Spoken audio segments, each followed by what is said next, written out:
Add to stream.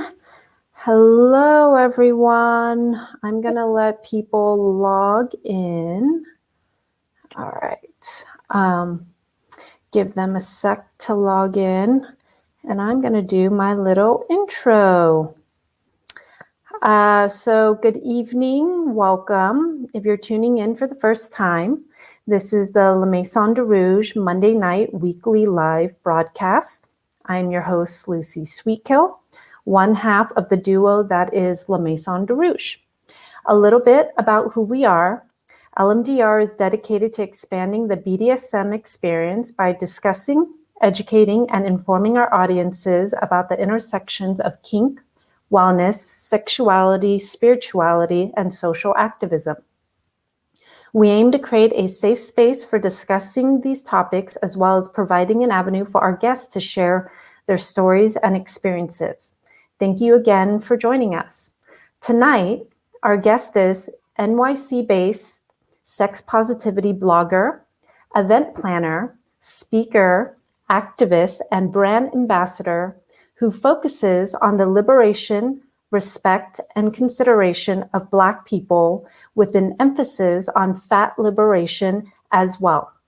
Her diary-like page is a representation of Black fat femme sexuality through a fully formed and self-aware lens.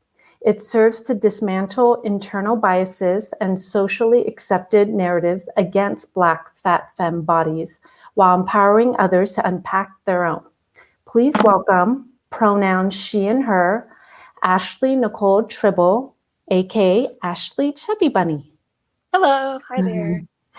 So thank you for joining us. So Ashleigh, let's start off by telling our audience a little bit more about yourself. The intro hit everything on the nail on the head. But basically, I'm from Dallas. I moved out to New York when I was 24 for an internship while I was in school, and ended up staying after I graduated. And I have a background in fashion, heavily so.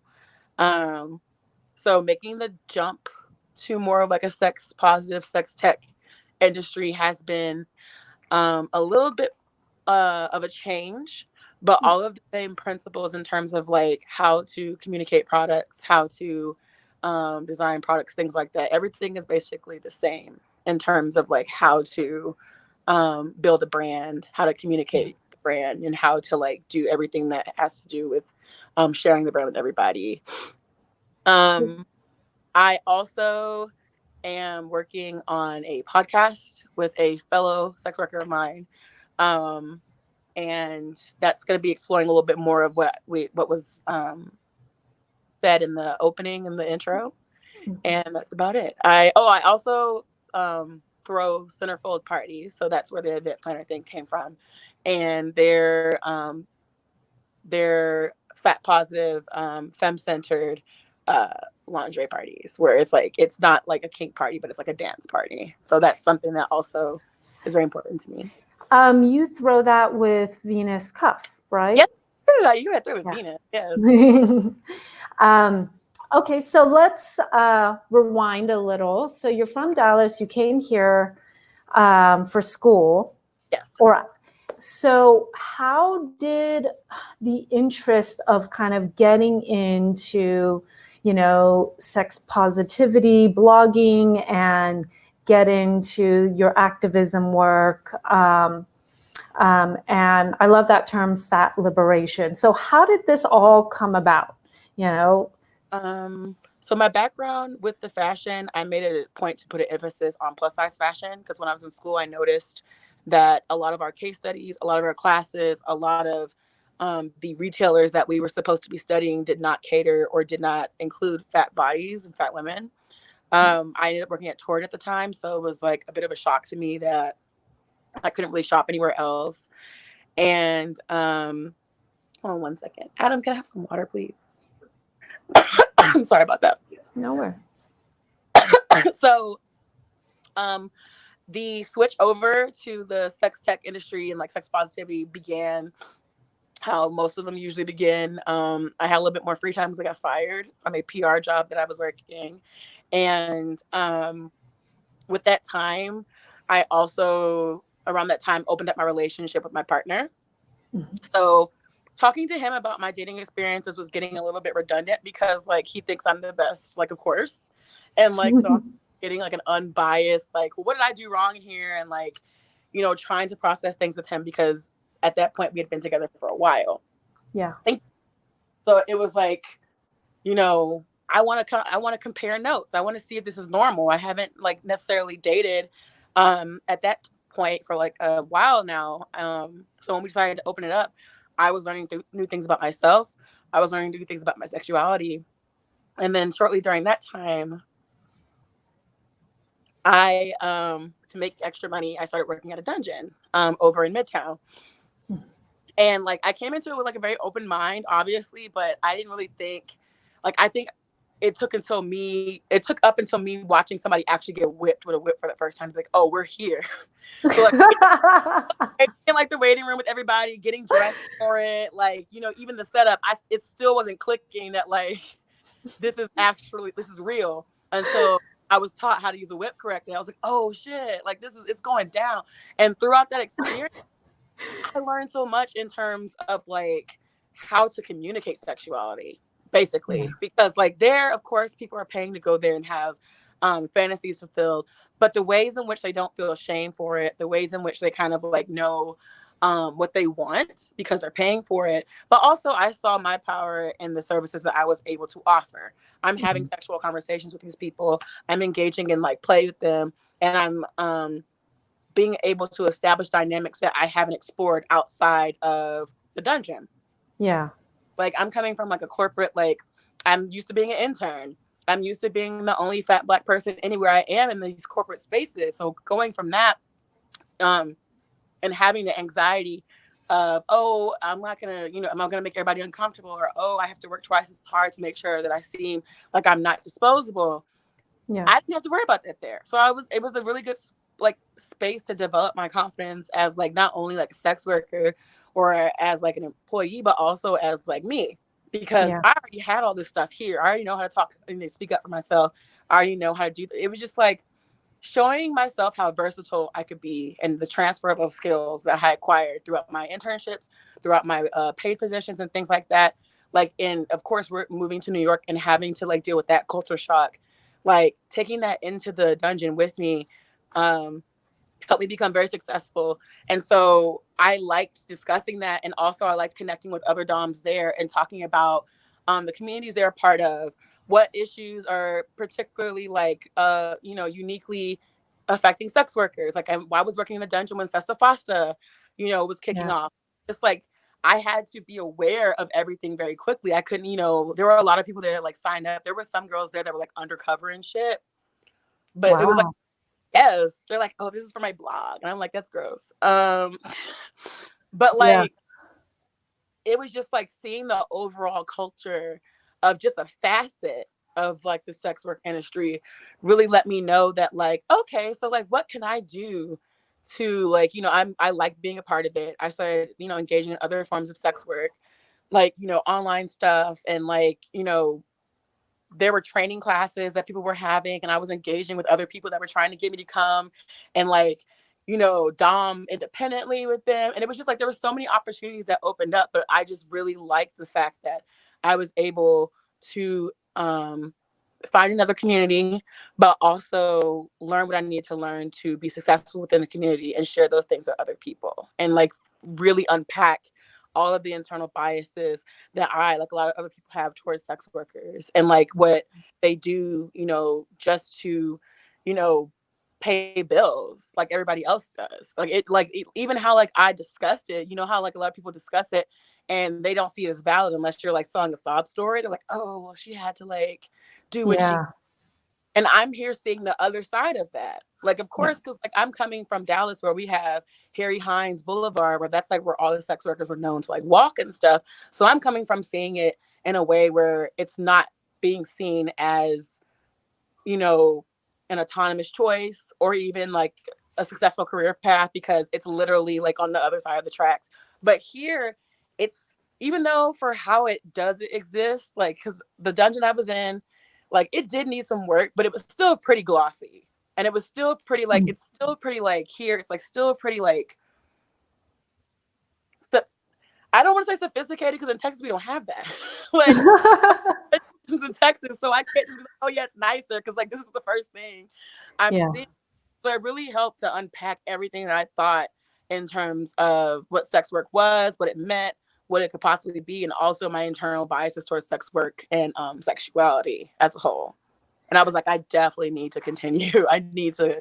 It's brought nothing but positivity in my life since I've, embraced it. So what were some of those things that you were unpacking on about your own biases? Like, what was coming up for you? I was unpacking a lot of horophobia, first off, because I think when people start in like the pro-dom thing, they kind of think, well, it's not technically sex work because it's not full service. And I had to come to grips with that as well, because I had friends that were full service sex workers. I had friends that were sugar babies. I had friends that were like, physically engaging like with their clients. So just because like I wasn't doing that didn't mean that like I was better than them. And that was the first off thing to like unpack, because a lot of girls that even work there still feel that way. I also had to unpack being like having conversations where I state my sexual needs and being in situations where I center them, because up until that point I was having a lot of sex for other people, which a lot of people find difficult to come to terms with, because it's just like, wow, like, because it seems unfathomable to like allow yourself to like be a sexual object to somebody, and it's like because you don't understand the ways in which to speak up for yourself, or even how to get what you want. So that really taught me to like understand that like my sexuality in terms of how to express it and what I wanted was not something to be ashamed of, because my school was an abstinence only school. So so I had to unpack all of that as well. That's a lot of deprogramming. Like it's state funded, just like, incompetence, I feel. And so it's just like trying to like, it was just a lot to deal with internally, because I wasn't like already like, oh, like, I'm here and this like sucks. Like I had already been like through the process of like, joining, learning about feminism, women's studies and stuff like that. It was just, I think that was the last step of like fully accepting sex work as a realized experience that was like whole in its entirety and not a part of some narrative that was like a attempt to try to get somebody to like, humanize this person that's literally just working. So that was a very big deal for me as well. So that's when I became more excited to be a part of it, and, also insert more narratives of what sexuality means for people that look like me, because that's not something that still is even discussed. It's just, it's just very important for that to be something that exists out there. Yeah, like I definitely agree. And I'm glad that your like exploration into sex work helped you. I think that's in all honesty, when I do all these interviews, like when we talk about origin stories of like how people got into sex work, it's always this like thing that they really like helped transform them into like a fully formed, better person in a lot of ways, like, and it constantly is continuing to teach you stuff. So I think it's because you're more relying on yourself to get through that. You don't have an HR, you don't have a boss, like you don't have somebody that's teaching you most of the time how to do anything. I was lucky enough to work at a dungeon where we had training, but most of the time it was like you have to go in for a double, or you have to go in for a public to get that kind, you have to be more proactive about learning how to do things. So it's just, it builds independence, because you're like, I'm going to have to figure out the best way to make this work for me. So it builds that confidence, because now you're relying like on your own skills and yourself to become successful within that, industry. Yeah, I agree.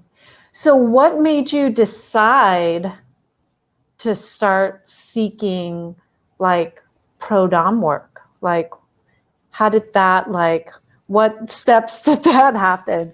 I mean, like I got fired, my car got towed, and I went straight to Craigslist to see what I could do in terms of like gig jobs, and like if I could find something like a little bit more, low key, some form of supplemental income.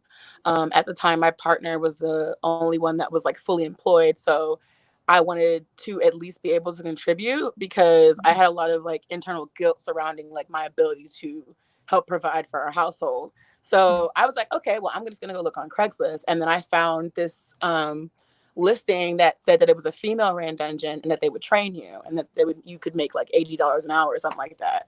So I was like, hell yeah. And when I got there, it was great. The girls were great. I'm still friends with a lot of the girls there. I think the dungeon is now shut down.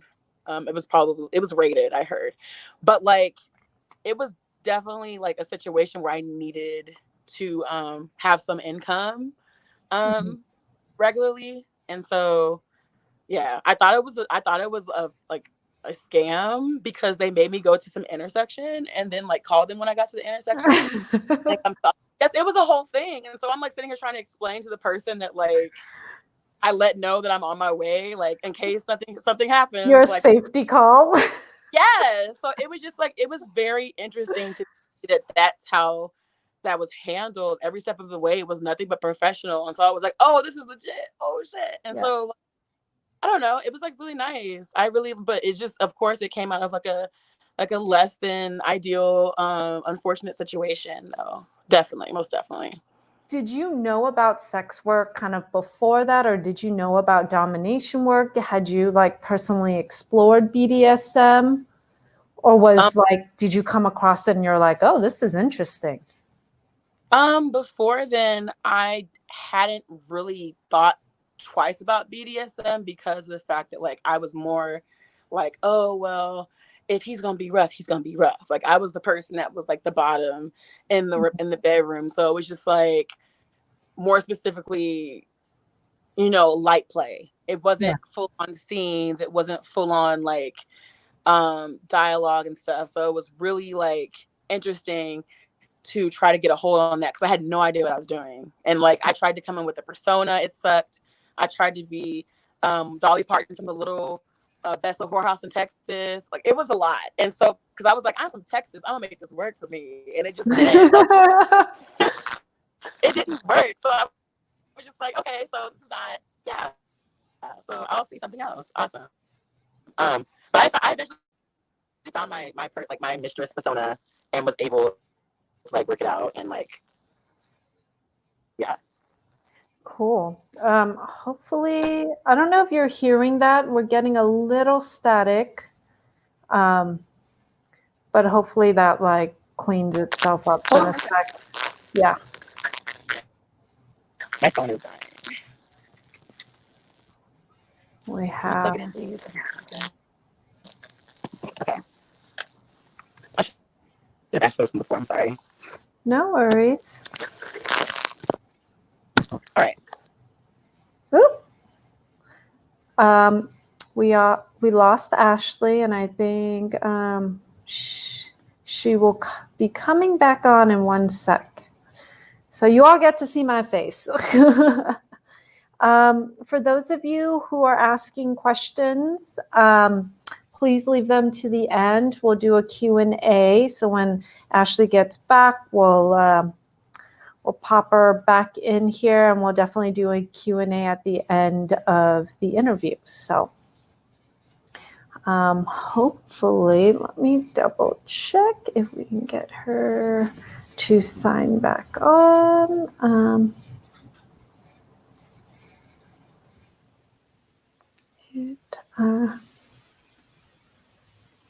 So hopefully she will sign back on pretty soon here.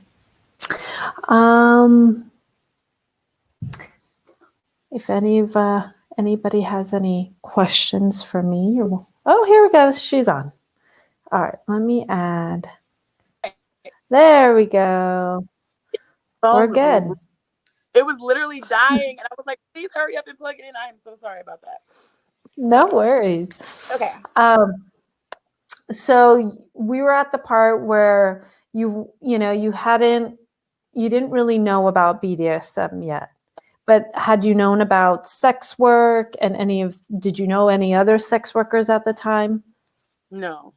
Uh, Like, I was even surprised to find out some of the people that I knew were sex workers. So like I wasn't really a part of that world. Like I really didn't pay attention to it.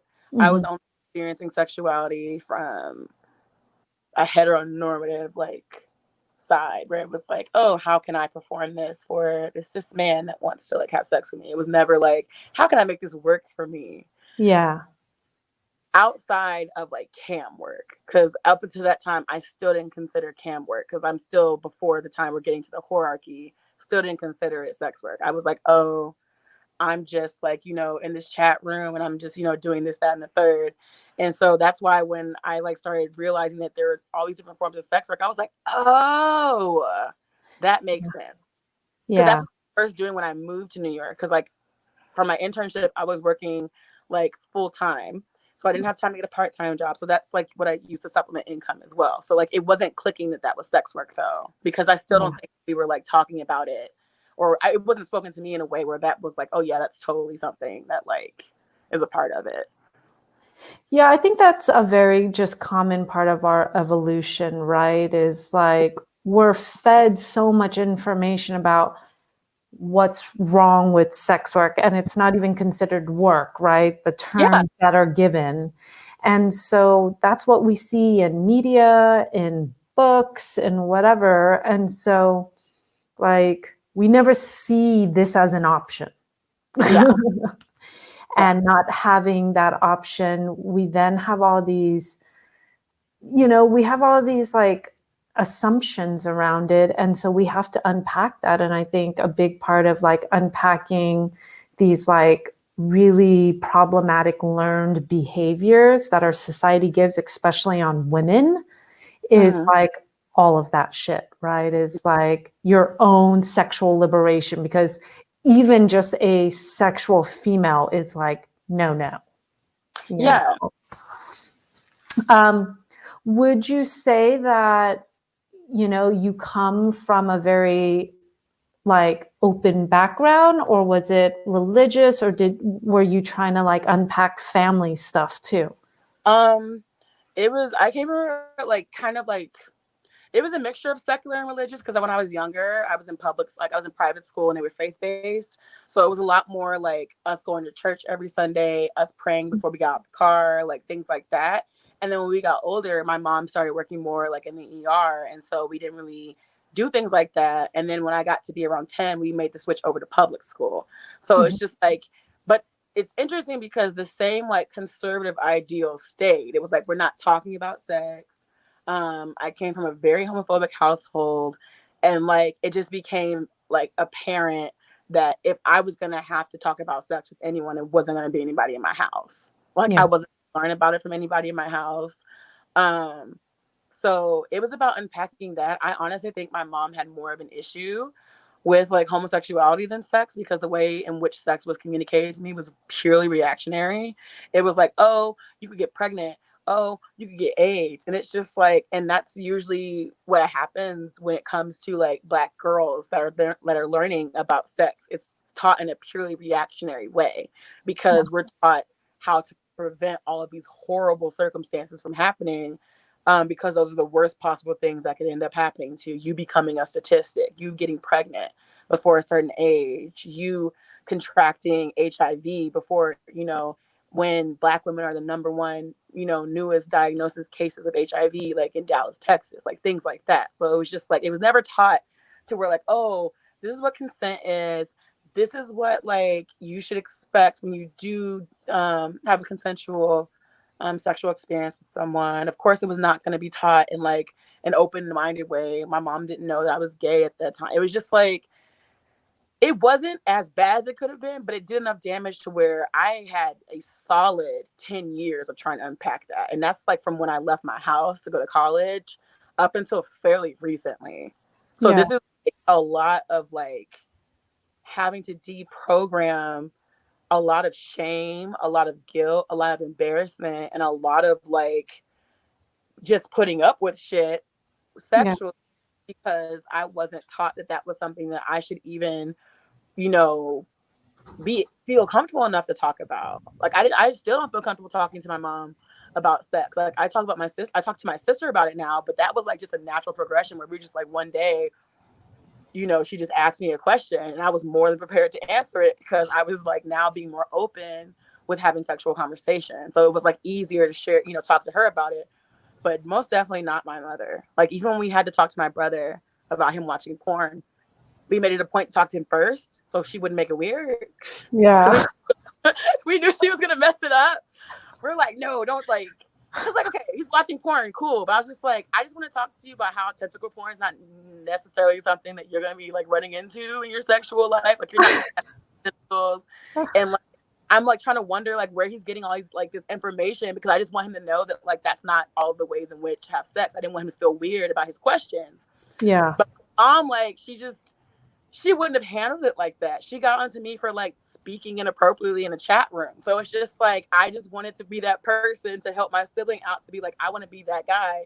So where like, if you need to ask this question, I more than likely have the answer and I will talk to you about it in a way that's like productive and like considerate and respectful. Cause I never had that chance. All of the stuff that I'm like teaching my friends, teaching my family members and teaching my audience is stuff that like I've never had the privilege of having explained to me in a way that I could utilize to avoid a lot of unfortunate situations. So it's just like it's very nice to be able to help other people with that, but also to like introduce, like I said earlier, a new narrative to what those conversations are looking like. Because now we're seeing with people, realizing a lot of problematic behavior, we're learning about different forms of consent.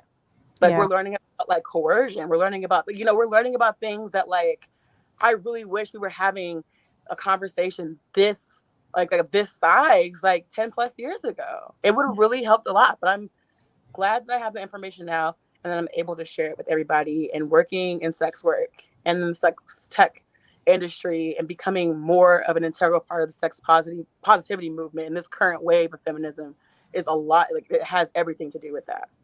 Yeah. So expand upon, so your page, your Instagram, which you kind of consider a bit of a diary. And for those who've never, visited your page, who will eventually like describe, because you do a lot of work on there. There is, you give a lot of information, you bear your soul on there as well. Tell us more about like the work you're doing and what your page represents for you and what you're trying to teach people. Well, the work I'm doing is something that I would like to like pass along to other people that may have not seen the information. The people I center on my page, or more specifically, fat Black femmes, and we are the ones that are not a part of these conversations. I had a friend date the other day with one of my close friends, and we were talking about how some Black women don't even think it's all right for them to date outside of their race. And I didn't know that that was still a thing. Like, I didn't know we were still having conversations and still being sent like think pieces and stuff about how like Black women need to open their horizons because it's okay to date men that aren't Black. And I was like, what? Because I've never had like to have that conversation. But a lot of my friends, especially like even like the ones that are younger, like when they talk to me about like the possibility of doing it, it's always with like this very like great hesitation because it's just like they've never been taught that that was an option.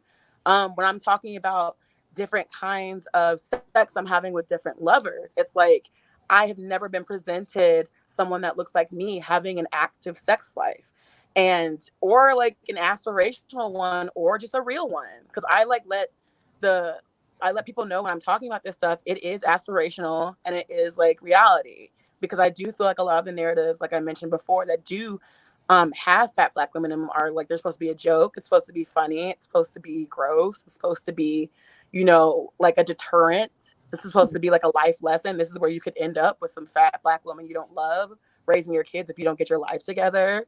The very many representations we have of Black female sexuality, we have Miss Monique from the Parkers, where she was just basically seen as this like mentally unstable stalker that wanted this man so bad that her whole life was surrounded by him. And of course, whenever she expressed, any form of sexuality, it was a joke. which was like for the longest time growing up was something that I was always like nervous about, because me just letting somebody know I liked them was drawing that comparison. Yeah. We're not being talked about being fetishized.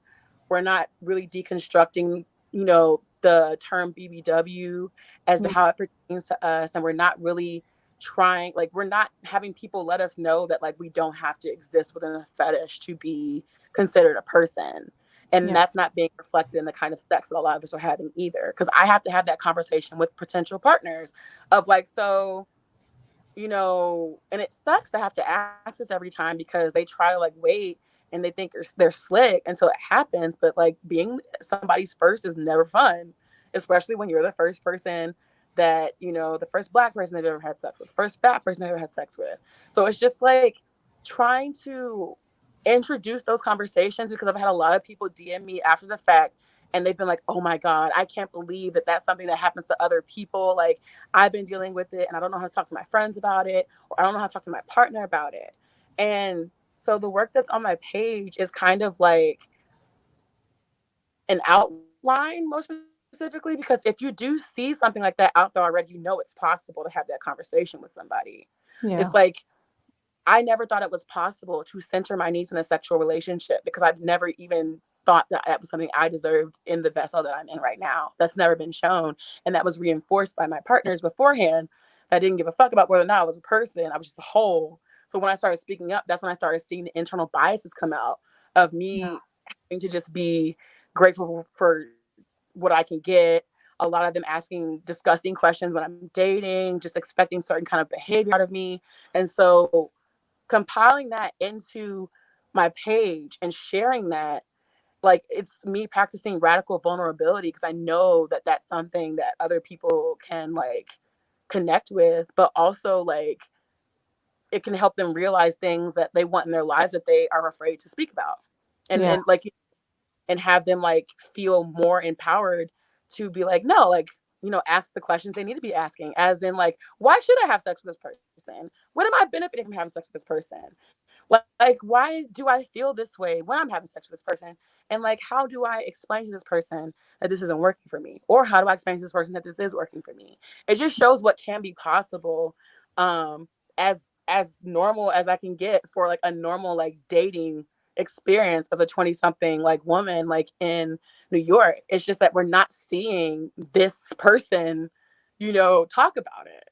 Yeah. And if you see this person talking about it, it's always sad. It's always a cautionary tale. It's always something that's kind of like trauma porn almost. And it's like, oh, that sucks. Da, da, da, da. But then the people will read it and then continue to perpetuate that behavior.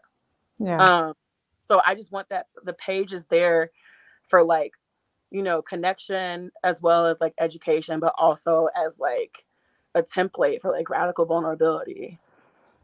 Yeah, I really love it. Like I follow your page and I like you're very open and honest, and I think that type of representation and that radical vulnerability is very important for people to see that they're not alone in their experiences, and the conversations and representation that needs to happen, right? Mhm. The diverse representation that needs to happen, that we're starting to see a bigger shift in, right? We're starting to really, and I think that is because of social media and all this stuff where people can gain their own voice without any gatekeepers for the most part. I mean, Instagram and Twitter itself is a gatekeeper with their algorithms, but like less gatekeepers than what it used to be, which required like having, to get your own show or to do your, YouTube, all that stuff allows for a little more, um, I guess, independence of certain voices. Yes. Yeah. Is there current like mass media representation that you feel is aligned with you? Like, is someone or is somebody or some company or anything doing something right now that you're like, hey, this is the way it should be going? I've seen a couple of people that I follow, because they're like other fat Black femmes. They've tried to get indie shows going, but that's been difficult. So like there's this one page I follow that's called Pretty for a Big Girl, because that's what their series is called. And I was really into that, but they haven't updated it recently.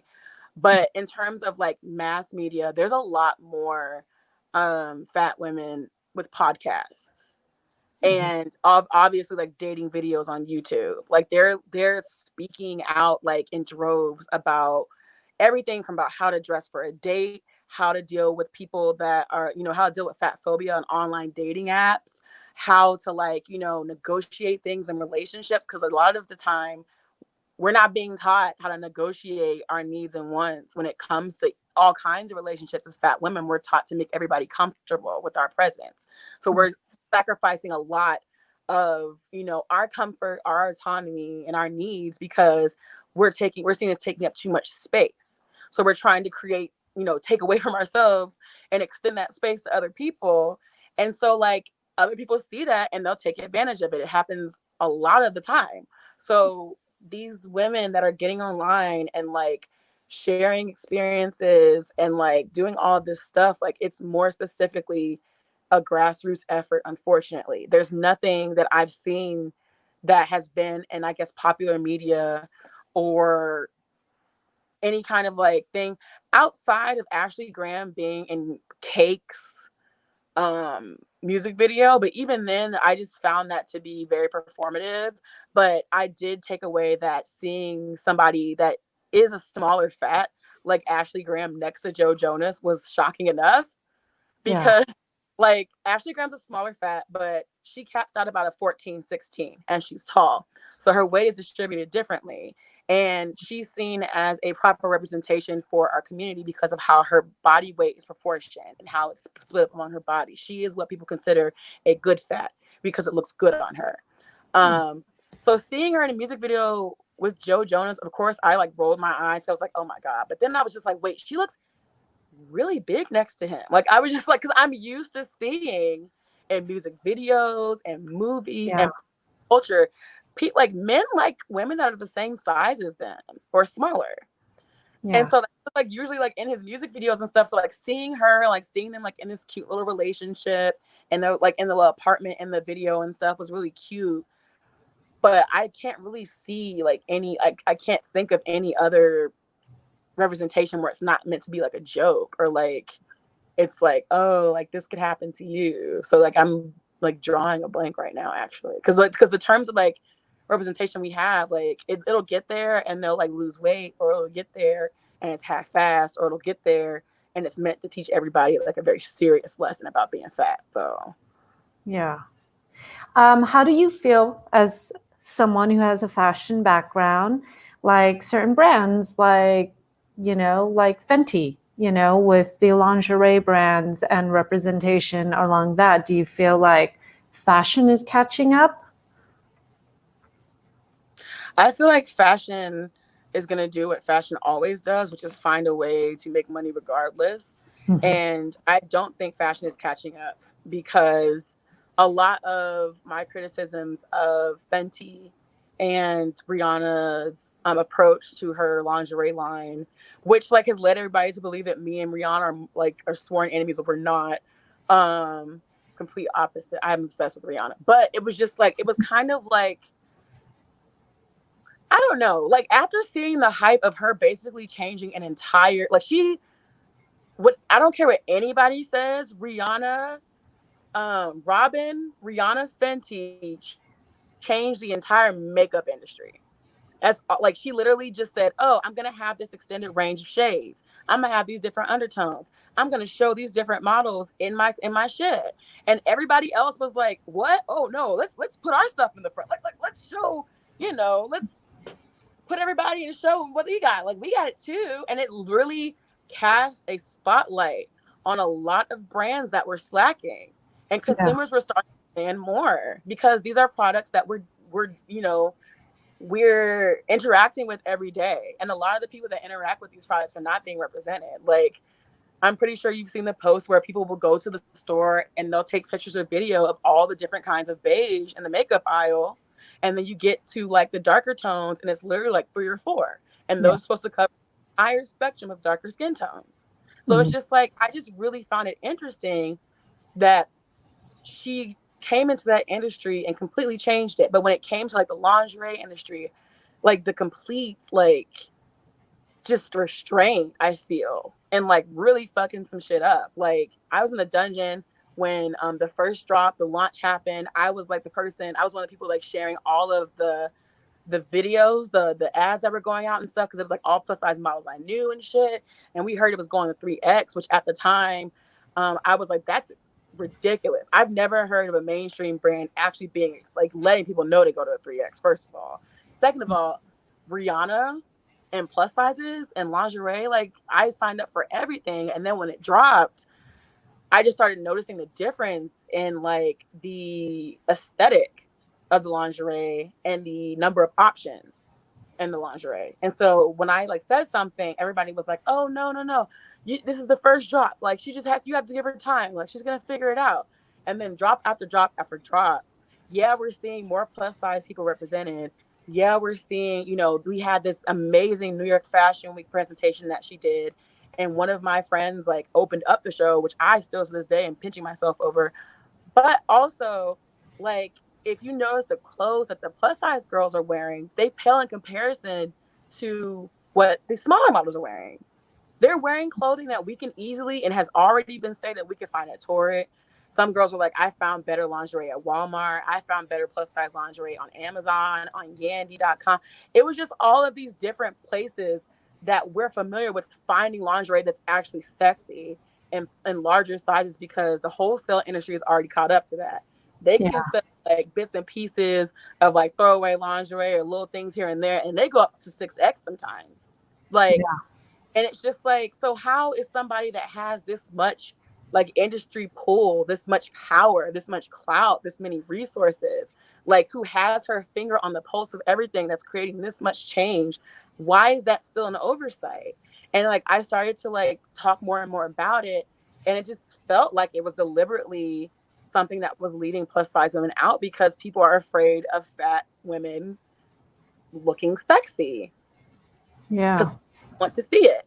Like, they don't want to see it, and like, they think it's inappropriate. That's why Lane Bryant could never get their ads when they tried to do their own take on the Victoria's Secret like Angels catalog shit. Like, that ad got pulled because you have Wow. like, yeah, it was like, it was either Ashley Graham or somebody else, and it just showed them in lingerie getting ready for a date, and that was deemed too inappropriate for television. um That's so like, frustrating. yeah, and it's just like, and then you have all of these situations where people like to use all this jargon of like, it's not appropriate. It's like, nobody wants to see that. It's promoting obesity, it's promoting unhealthy body standards, stuff like that. And it's just like, they love like piling that on to the discussion.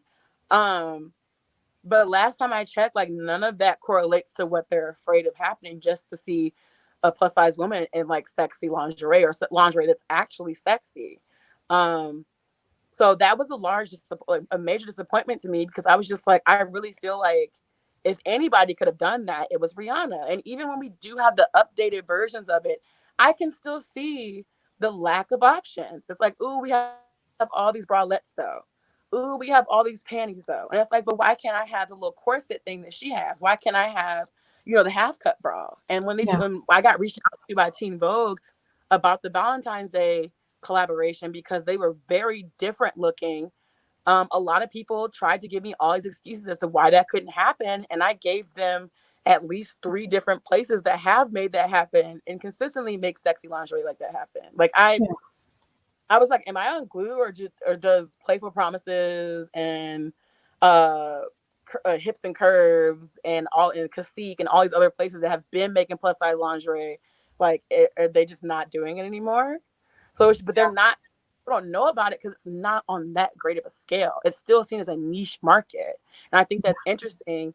That coming from like my 5.5 years ago of being like an intern and being like actually sought out after for specific positions because of the background, the plus size background I have and the knowledge I have, we're still being stuck and categorized as a niche market when 60%, the 67% of the women in the United States are a size like 14 and up.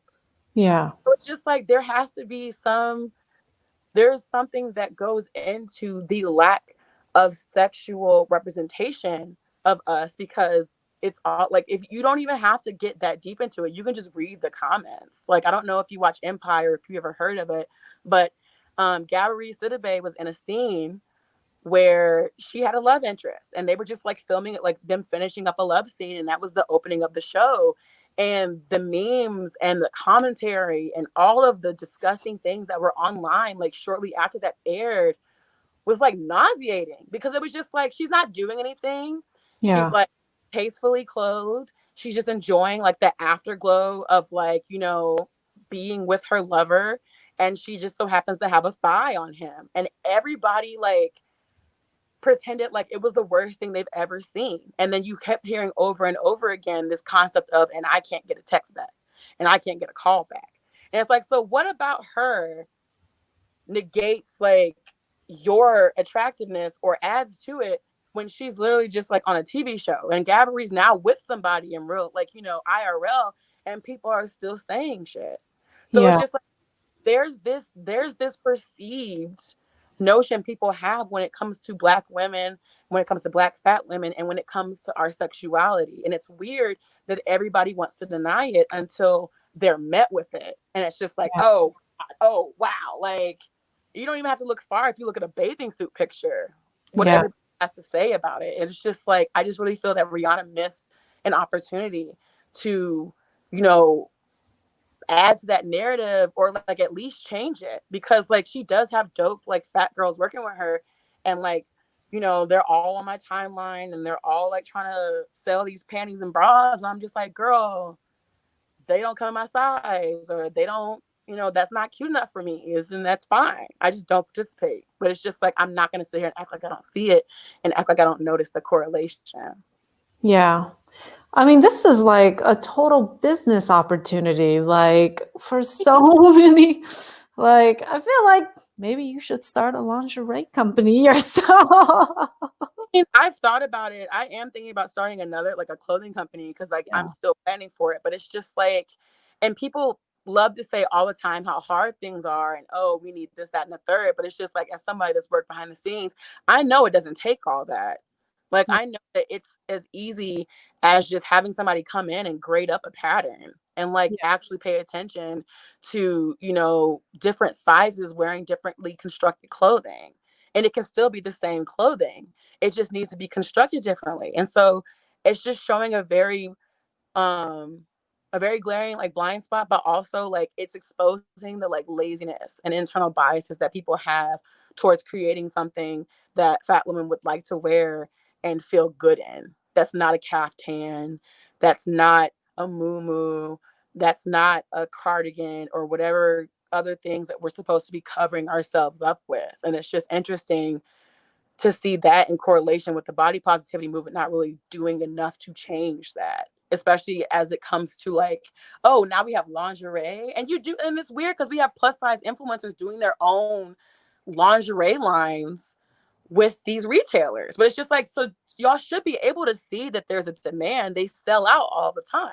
Yeah. So if there's a lack of demand, it's just who's willing to, actually go through with it, and like, put in the work, put in the resources, and put in the time to make something like that happen. That's where you have a lot of indie lingerie designers that come in to play for that. Definitely.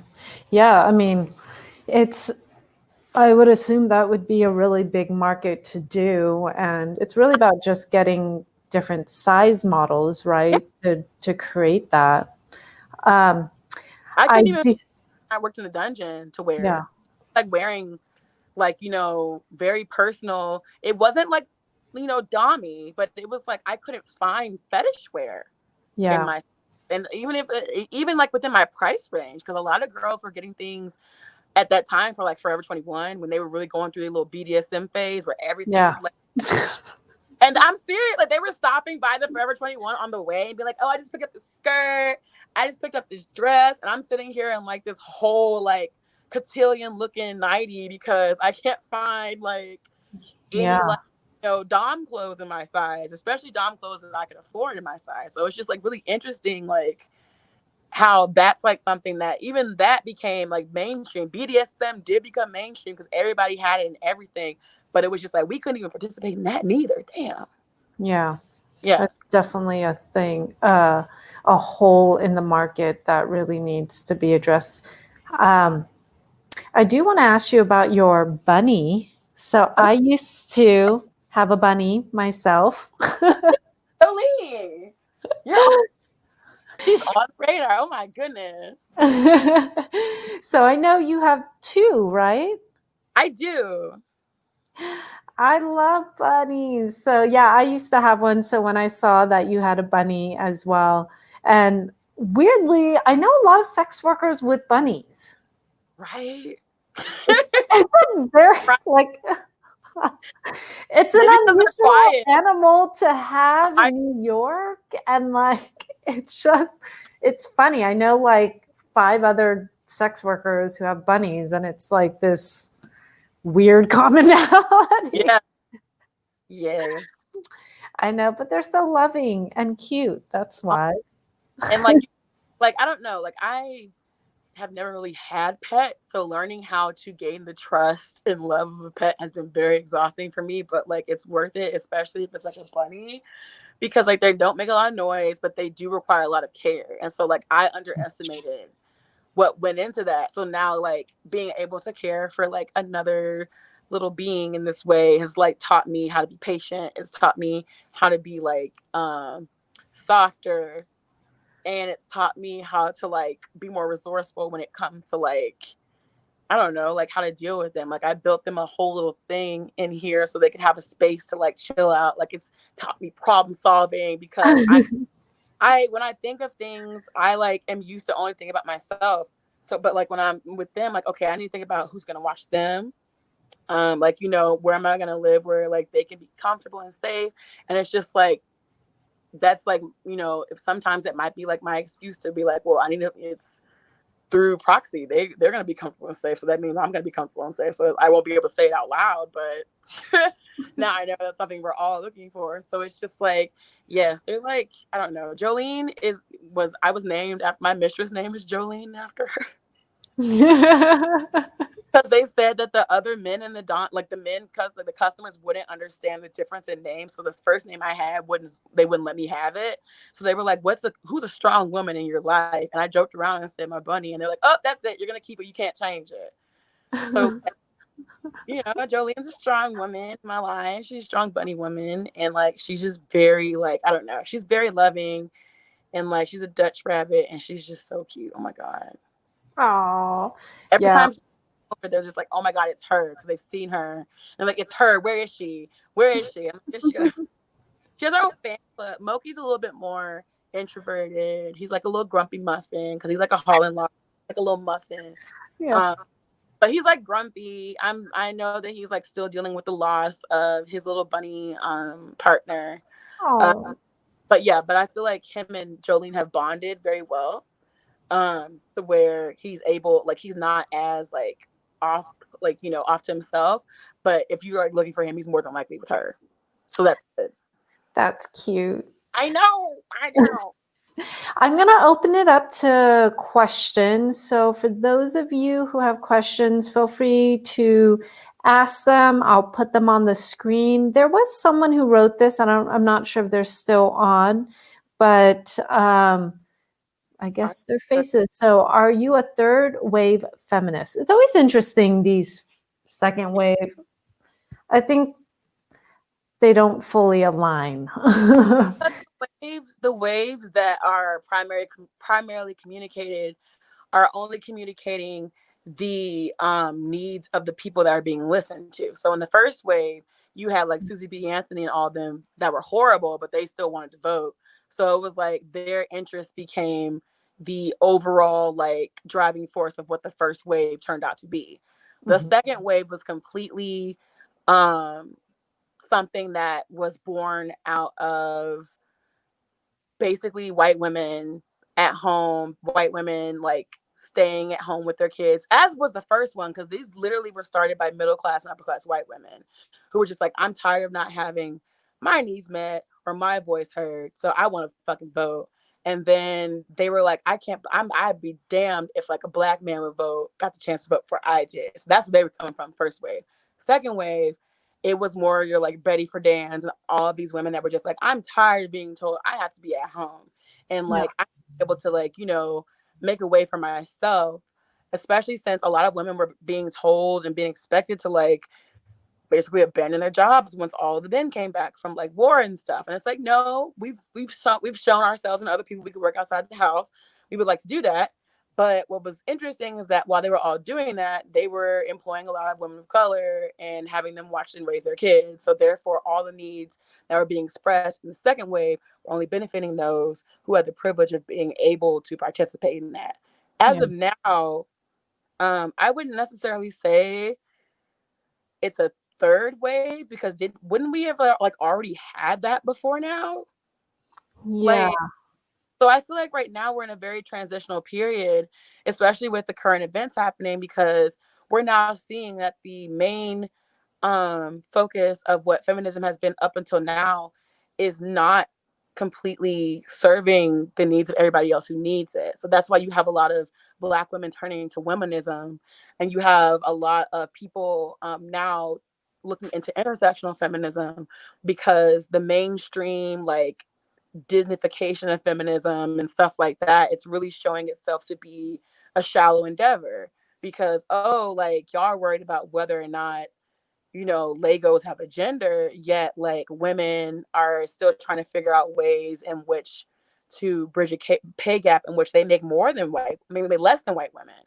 Like it's just like y'all, like the wrong things are becoming the the footnotes of what mainstream feminism is sought out to be. So now when you see all the internal work happening, a lot of the people that are leading the charge through this wave of feminism are marginalized people. Yeah. Like when I became an officer on campus, the feminist group was literally just all white queer people. And when I became an officer, that was the first time in that organization's history that everybody was of color. And that was a big deal, because then all of a sudden our focus changed. We were working more on community building. We were working more on trying to make sure that resources were like attained for people that were like within our group or outside of our group and within our community surrounding the school. Because it was just like everything kind of seemed to be within like, oh, what are we doing on campus? What are we doing this? And it's like, no, like we have to be doing work outside of that. So I think now, because a lot more people have, like you said earlier, we have a platform. There's a lot more ways for us to speak up.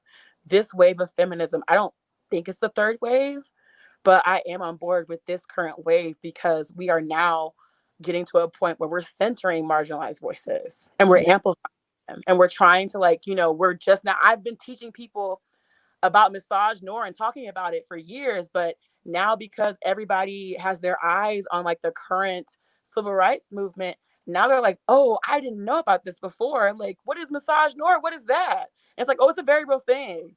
And that your friends are dealing with, that, people that you love are dealing with, or people that you don't even know are dealing with.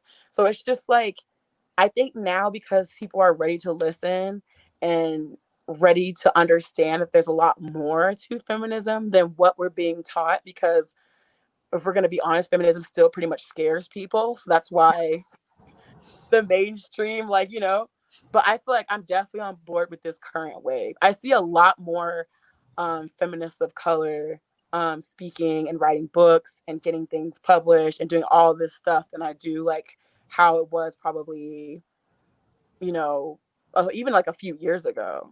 Yeah. I think, the intersection of like marginalized voices of race, right?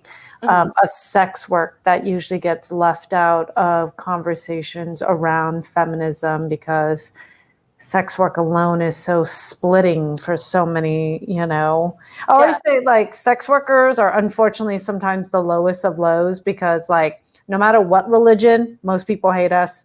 No matter what race, most people hate us. No matter what gender, most people hate us. And I'm just like, well, we're just like bottom barrel. Like it brings so much up for people. Like it really does. Like on a level that is very interesting to see as a sex worker for 10 years, like having conversations, like it's like a sweeping thing for people to have like lots of feelings around sex work, right? So that's really fascinating to kind of like talk about now, where there are more people kind of including and seeing that sex work is not some like big harmful thing, that people can choose to do it, that it doesn't mean, like there's so many varieties and so many narratives with sex work, and it's not these like two narratives, like, oh, you're either survival sex work or you're getting through college and it's just a temporary thing. Up until now, a lot of people didn't even consider like stripping to be sex work. Yeah. They just like, oh, like it's just exotic dancing, and it's like that's sex work. Yeah. Like saying, like it was more acceptable to be like, oh, you're a stripper, that's fine. You're just doing that to get through college, or you're just doing that to get through the vocational program that I find a little bit more, acceptable than you just participating in sex work for the fuck of it or for your bill's sake or whatever. Yeah. Yeah, I mean, I dealt with that with myself, just like the always like, oh, well, I'm doing this, but, and I had to like, I was giving myself I had to unpack my own shit around it. And, over time, I was just like, this is what I'm doing. I'm not but trying to anything else. Let's be real. I'm doing this and I'm not getting out of it, and it's a choice, and really like learning how to be okay with that for ourselves and then explain it to other people, and then getting, I've lost some friends through being a sex worker, but the friends that I have like are so supportive too. So I definitely believe in change and people growing and learning and just shifting their mindset around stuff. Like I have a very traditional Vietnamese mother, and if she can like come to terms with her daughter's, differences from her, like, sex work and being a lesbian and like all those things, if she, who's like very traditionally Vietnamese, can be accepting of that, I think like people have the capability of doing that. I really like believe in that, and I guess you have to, right? Because well, you kind of have to. Yeah. Really speak, and you're just like, oh, okay. Especially right now, I think with everything being amplified the way it's being amplified, and our politics right now, the people in charge and the shit that people are trying to do who are in charge, like you have to be hopeful, because if you're not, like it's just too hard if you're not hopeful. It is. Be lost right now, and hope is something, even though it's not like a set out plan, it is a direction, especially like it seems like every day we wake up and everything is just like we're like in the upside down. So it's just like it's easier to kind of get through things and you're like, oh, I hope that this is something that I can get to in the relationship with my mother. I hope this is something that I can feel okay with in the future. But right now I have to do what I'm currently doing, what I chose to do, so I don't really have time to like put their feelings above mine, basically. Definitely. So if there's any other questions, feel free to ask them out there. But I do want to ask you, what advice would you give folks out there around, just around kind of unpacking their own biases around fat phobia, around, Black female sexuality? What do you want to kind of say to people out there that they should, try to understand? Well, first and foremost, I would just listen to my physiological response when something like that was presented to me. A lot of the times what people are experiencing is a physiological response that is great enough for them to type negativity, harass people, bully people online and stuff like that. So if I were somebody that was still like in that mindset, I would try to figure out, what is this feeling when I see this? And also I would ask myself, why do I feel like this? Um, when you start like naming the things out as to like why this is an issue for you, that's when you can start pinpointing like where the issues are, because you're going to have to figure out where those issues come from. They didn't just show up. Nobody's just born hating fat people. Nobody's just like born hating, fat black women or black people in general. So you're going to have to figure out where that physiological response first comes from, because you're going to feel it. Um, and that's where the homework should start. It doesn't even have to be this whole overhaul in like 1 week where you completely become a different person. It's about being willing to learn that and hear about the fact that all of your like pre-existing notions of how this person is existing, whether or not they're right or wrong, they deserve to exist. And what does that have to do with the price of bread? What does that have to do with you? And Yeah. like, you have to ask yourself that question, like, why is this something that I'm having this physiological response to, that I have to let these people know how I feel? Like, I've done it before too, where I've like, will scroll on something, and I think it's interesting now that I'm like witnessing this growth, where I'll see something and I'm like, oh, this is funny, I should send it to my friend. Then I ask myself, why is this funny?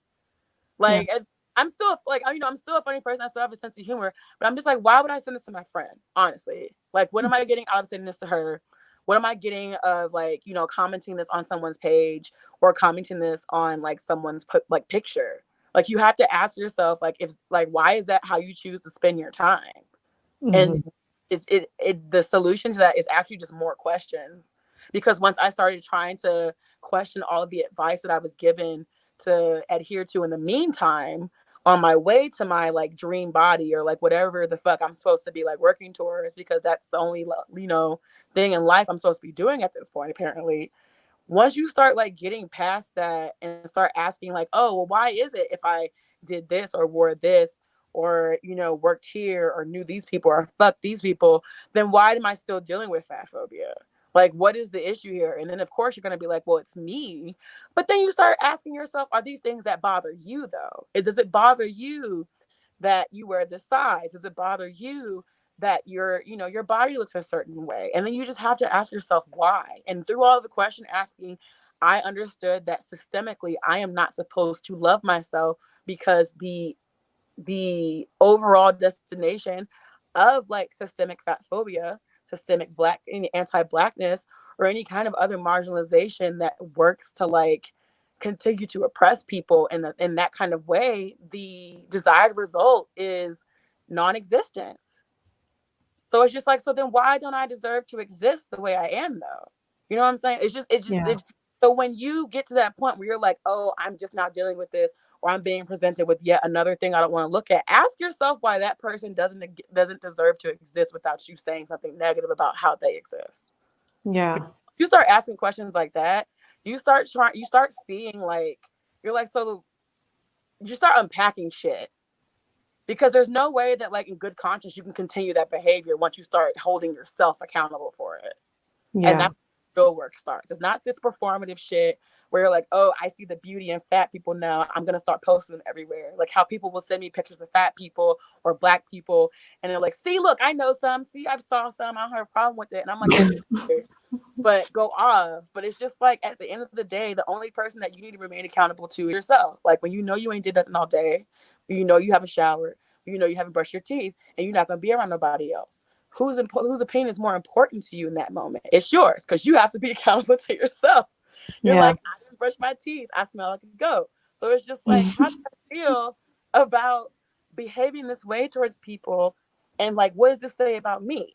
Like, what Yeah. does this, like, my life? And like, why is it something that I need to participate in? And so once you start holding yourself accountable for that kind of behavior, you start to like, obviously you start to forgive yourself once you start to unpack where it comes from, but you start holding yourself responsible for projecting those feelings and that negativity onto other people.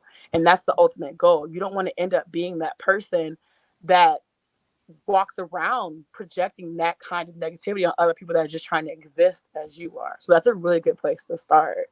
It's difficult, but it's a really good place. That's awesome. There is one last question that someone asked before we end. Do you dislike the term BBW, or is there a term you prefer regarding sex work for your work? Aha. Okay. So while I was in the dungeon, I unpacked my feelings around that because I perfectly understand fetish work. I perfectly understand the need to have a term like that for meta tagging, for headlines, to like, for stickiness, because that's what people are looking for. We are unfortunately not to the point where we have more plus size representation in porn or in fetish work that exists outside of fetish. Yeah. It's like a sex worker, I completely understand why that term's being used. However, my issue is when somebody is trying to get me to participate in that or use that with me in a situation where it doesn't call for me being paid to be fetishized like that. Okay? Yeah. I'm not okay. Like, I'm not, because I'm sure that, like, if people, like, you wouldn't want to be fetishized as, like, who you are as a Vietnamese, like, person. If somebody was just like, I really love, like, Vietnamese women, Yeah. all the stuff you have to deal with the docile and, like, whatever the fuck, like, stereotypes that people project onto you. And, the assumptions they make about your sexuality for just being, like, they don't even care what kind of Asian woman you are. They're just like, Oh, oh, yeah.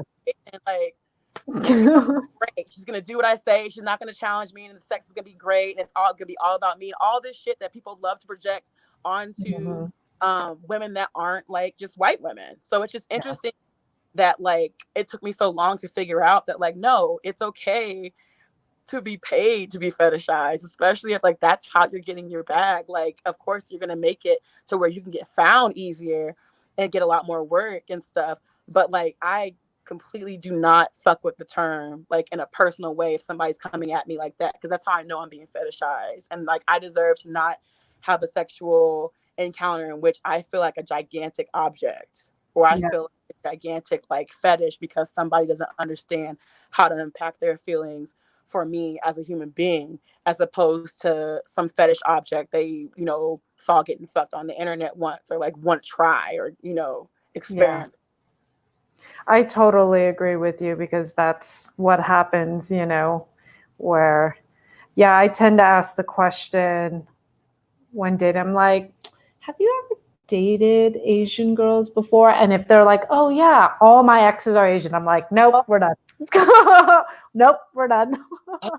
Oh. Yeah. So there's like tried to explain that, or they just been like, no, that's just how it turned out. Like, it's like there's a lot with that, right? Because like I get for some people, like if you live, like I'm from the Bay Area, and there are tons of Asian people everywhere. You're gonna just date an Asian person because there's mostly Asian people.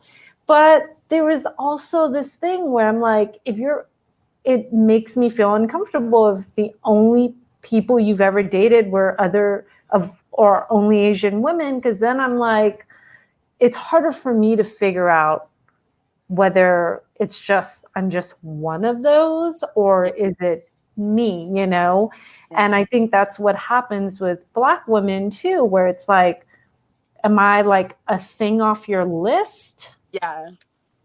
Or, I shut it down. Oh, and you never, this is not your chance. Bye. Yeah. And